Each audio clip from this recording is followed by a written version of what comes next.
back to the Doctor Who Marathon. I'm your host McEdam, and today we're going to be talking about the K9 episode, Angel of the North. Written by Bob Baker, which is his first solo credit since all the way back since the Nightmare of Eden. Yeah, since the fourth Doctor story. This would also be his last story for the series. And it's directed by James Bogle. Now this story actually, from what I can gather anyway, because I haven't actually seen any episodes after this, seems to start essentially the end of the series. It's strange, according to the Wikipedia page, that actually started in the previous episode, Mind Wipe, but as I'll get on into this episode, nothing really ties into that. In fact, this episode seems to go out of its way to basically say that episode never existed in the first 2 seconds of it. It's really strange and it's really bizarre. But anyway, this story also sees the return of a recurring villain within the K9 franchise. So, and that's left up at the moment as this big deal. It also deals with Professor Griffiths' phobia of leaving his house, which is something which has been heavily stated on throughout the series. So, yeah, this episode is kind of a big deal in terms of the franchise, kicking off essentially the end of the first season. The only series of the K9 franchise, for better or for worse. But yeah, so the story actually kicks off. This is what I'm going to talk about, right? This is essentially the episode starts, and the vortex, Professor Griffiths' time machine, it seems to be giving off some sort of strange earthquake-like interference in the local area, and it seems to also be resonating with K9. And Professor Griffiths is just like, well, you are sort of connected to my time machine, and it's also connected to this alien craft that they found many years ago that was located in Canada. K9 gets these coordinates that are located somewhere around Canada, and Professor Griffiths kind of realizes that they took some of the opponents on this from the spacecraft. The only thing they couldn't find is the stabilizer, unless somebody has found it now and it's been awoken, it's been activated in some sense. In the pre-credit sequence, we actually get the visual substance of the North in a snowy area. This kind of secret, not really a department, but a department-like secret headquarters where you see these workers and they're mucking around with all the equipment that's been left around in his spacecraft. And you see one of them picking out a item of sorts. I can't remember if he gets killed or not in the scene. If this was a Doctor Who episode, that scene would have been a pre-credit sequence. However, K9 doesn't do that. So that basically sets up the stakes. And as I state, this episode seems to go out of its way to completely ignore the episode prior. Because in that episode, that story ends with the K9 basically completely detaching himself from Griffiths' time machine. I can't remember what it's called, but that story goes out of its way, that doesn't. The story kind of makes a big deal as that's an important plot point. This might be important for the future, or at the very least, it will cause trouble later down the line. That K9, or maybe it'll solve things. K9 being separated from the time machine in terms of a programming point of view. However, the first thing that happens in this story is that the time machine and K9 are both affected, both linked to this craft. And it's not mentioned by Griffith that, it's hold on, we detached you from all that. How are you still connected? It's really strange. It's almost as if it wasn't like that wasn't intended. That episode wasn't intended to air, or at least wasn't supposed to air prior to this. It's really strange, and it just begs the question, like maybe like setting up for later episodes and stuff. But it's so strange how you would set up a storyline which is like, okay, it's now become a kind of a big deal that we've separated K9's circuitry from this other machine. Only for the next episode to see them both reconnecting again with no explanation on how really that's happening. It's really strange and it's really bizarre. And Griffith and K9 were talking about basically the history of this time machine that Griffith has created. It has been established that he once worked for the department, and this time machine essentially is part of the department that he was creating, and the department basically gave him this house, this old 1960s police station, which was kind of abandoned at the time, as his new home, so he can completely work in isolation for the time machine, which later on his family would be taken by it, and his mission outside of the department is trying to get his family back. So this story basically re-establishes all that, but also kind of adds in a new piece of detail, and that is the technology here isn't actually created by Griffiths himself, but rather, or at least some of it, has been stolen, shall we say, from a crashed ship many years ago that landed in Canada.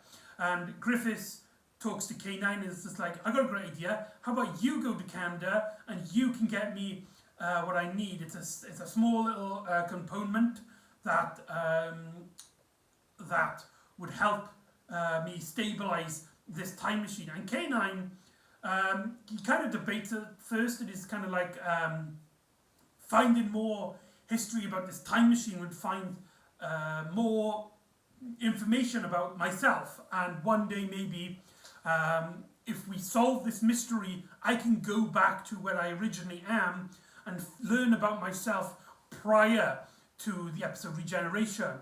However, when Griffiths basically makes him the offer of going to Canada, K9 seems to be completely unwilling. As he states, he's interested, he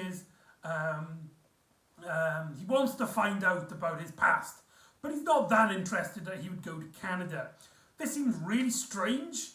Like, K9 is always usually the logical choice, and the concept of him not wanting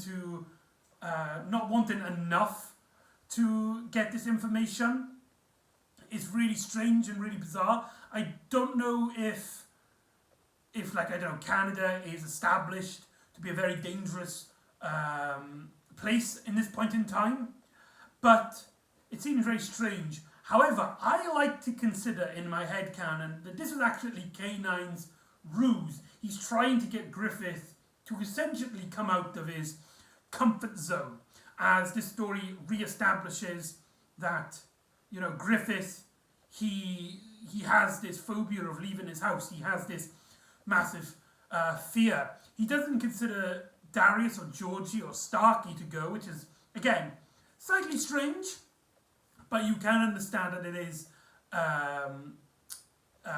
kind of top secret and could be extremely dangerous, and he doesn't want to put those kids through those dangers.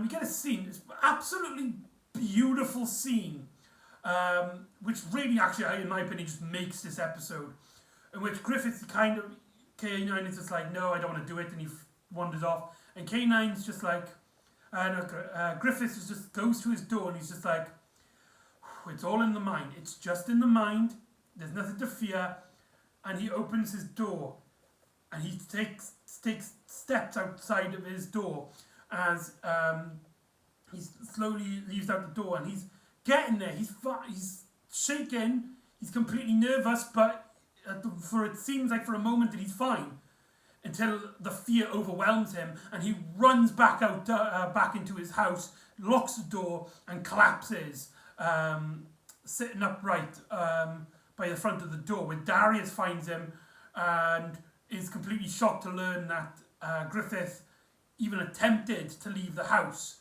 And Darius seems extremely concerned. Griffiths at this point won't tell him what he was trying to do, and so he gets in contact with the department, specifically Georgie's mother. However, Thorn, the main villain of the series, or at least one of the main villains of the series, who also works in the department, he listens in, and he takes his this information that Griffiths wants to go to Canada to retrieve a stabilizer to basically the boss of the department, who's named Lomax, a character who has appeared in silhouette prior to this episode, and he appears in silhouette in this episode again. And Thorn basically makes plans behind Georgie's mother that they're going to take Professor Griffiths to Canada to retrieve this item. And it turns out that the department, this is one of the strangest things in this episode. It turns out the department have built this kind of suit, this kind of like submarine suit, and apparently it's designed to make you feel like you're home when you are out of your own. Basically keeps you in this state of comfort. And Griffiths basically agrees with Thorn to put on a suit and work for him to go to Canada.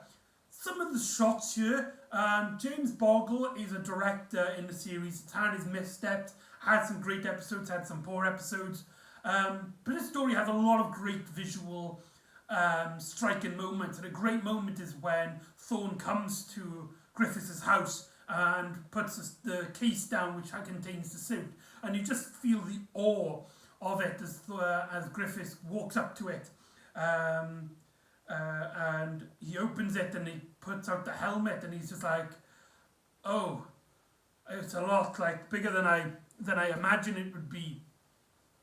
But what I find really fascinating is that he puts on the armor, he puts on the suit, and then Thorn gets his two RoboCop guards to essentially escort him out forcefully outside of his house. Just after he leaves the door, Griffiths is just like, I don't know if this is working, I need to try and get back in the house. But then the guard's just like, come on, move along, as Thorn basically leaves with them to go to Canada. The fact that Griffiths was panicking a bit during him leaving straight away, is it implying that the suit isn't actually working, or it's a complete fake, and Thorn just basically gave him this suit to try and encourage him to leave? That would be kind of interesting, and it doesn't make any sense that the department, a almost dictatorship in a sense, would create an armor which would help comfort people with this kind of phobia. It seems really strange and out of character for them, especially what we've previously established. So, yeah, my headcanon, or it may be even confirmed later down in the series, that the suit, in a sense, doesn't actually work. So that's kind of cool. And we actually then get scenes of our characters just like, wait a minute, Griffiths is gone to Canada, gone to North, Angel of the North, as he states. So, Angel of the North is like in this episode, like a term for Canada. They keep saying it as if it's like I don't actually know if Canada is actually described as Angel of the North, or whether the base that was founded is actually called Angel of the North, or whether it's just a jokey thing for this episode. No idea. But they keep stating in this episode as if it's the title of the episode or something. And we quickly learn that Georgie's mother wasn't privy to this information, that Thorn was going to take him. And our characters basically get extremely worried. So what they try to do is actually activate the vortex machine, the time vortex machine of Professor Griffiths, to get K9 to get to Canada. If it works, it'll leave the vortex there for essentially 2 hours, and if the door closes within 2 hours, they will struggle to get back, with them knowing that the department would just leave them there if they would. So K9 teleports to Canada with Starkey following quickly behind. K9 doesn't want Starkey to follow, but Starkey essentially insists and pushes him in. The majority of the episode then takes place in this new location.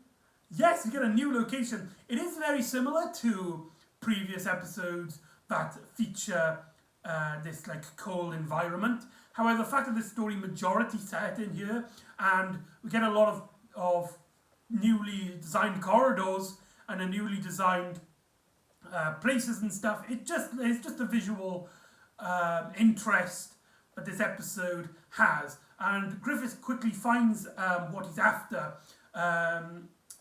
this little stabilizer. However, he realizes when the characters try to escort him out that there are these pods and they're all empty. Thorne is just like, yes, we know one of them is empty, but 2 of them are. And he looks and he realizes that they're all empty, realizing that they were containing something, and whatever was containing, 2 of them have escaped, with one of them already having seemingly escaped.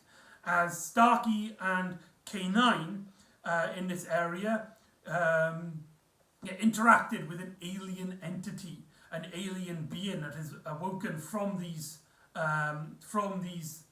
pods. It turns out that the ship that crashed, the technology that this is all based off, the creatures that were inside the pods were in fact Covens. For those of you who don't remember, the Covens were a race that appeared in the previous episode of K9 called The Coven, which I believe was like the 3rd or 4th episode in the series. They basically explain that they are interested in time travel. They basically go to planets and conquer them, and go back in time and conquer them basically before anybody can stop them, with part of their technology basically based around the cold. And they also have psychic kinetic abilities and can absorb essentially somebody's mind, somebody's brain. And they appear here. In this story, they kind of take a different form. They're mainly used as grunts that can shoot seemingly lasers out of their hands. I can't remember if that was established in the previous episode that they appeared in. I do remember how they weren't, though they didn't really speak. Well, there was only one in that episode. They didn't really speak, and it seemed to be a much more intelligent being. It's just it couldn't understand English. But here, they scream, they growl, almost as if beast-like, which is a kind of strange how they did that. But essentially, the story establishes that everything that is the department and Griffiths has been working on in time travel and technology is actually Coven technology.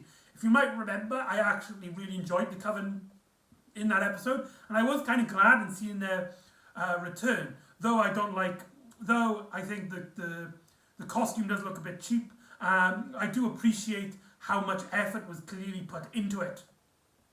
Like the mouth is really limited in terms of its movement, but you can see this passion within the design, at least in the mask, in the face anyway, which is the main part of the costume.